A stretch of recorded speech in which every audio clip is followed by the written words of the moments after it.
It means that management have confidence that their business will grow at a steady, reliable pace to continue making that ongoing commitment to shareholders. Who are these sustainable dividend growers?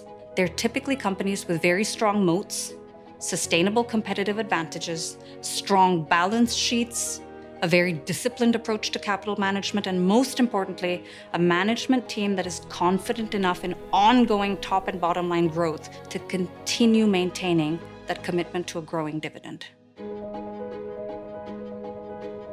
2026 is a reminder that markets rarely move in linear fashion. Trying to play every headline is difficult. What we do is we focus on building a basket of resilient names with durable cash flow generation prospects, strong balance sheets, a disciplined approach to capital allocation. And names such as these tend to hold up better in times of volatility. They also tend to perform somewhat irrespective of the broader political environment. A portfolio like rising dividends tends to deliver that downside protection, but importantly is also poised for potential upswings through the range of secular growth drivers exemplified within the portfolio. And I will add, as an active manager, volatility is not necessarily a bad thing. It's when we like to go shopping because we frequently find great businesses at discount valuations.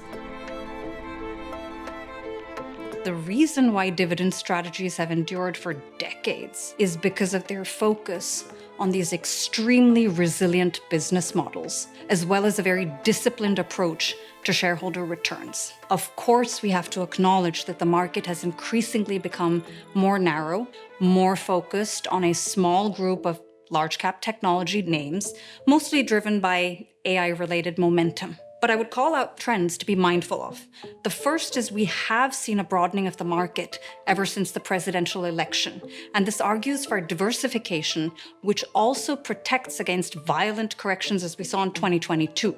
The second very exciting and intriguing trend I'd call out is that many of these large cap Mag 7 names, 3 of them, Meta, Google, and recently Nvidia, have seen fit to either initiate or grow their dividends meaningfully. What are management teams saying?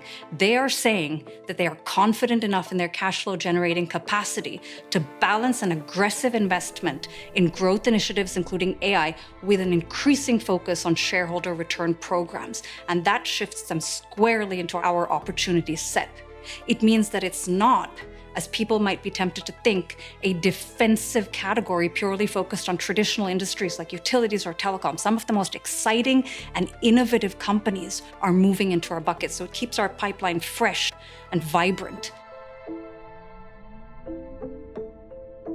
About 2 years ago, when my fellow co-lead portfolio manager Matt Quinlan and I took over, we were very thoughtful about how to evolve the portfolio in addition to staying true to its DNA.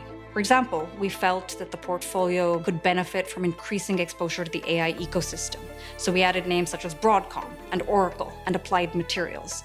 We added exposure to utilities, which have benefited from an increasing demand for power generation, from electrification or AI-related infrastructure build-out.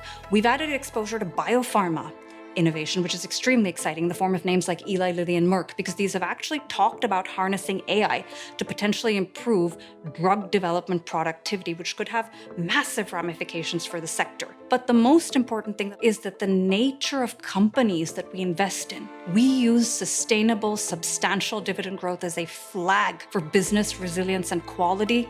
Those companies never go out of fashion. They participate well in a market upcycle because they have these engines of growth momentum behind them, persistent, reliable, steady, as well as very good downside protection.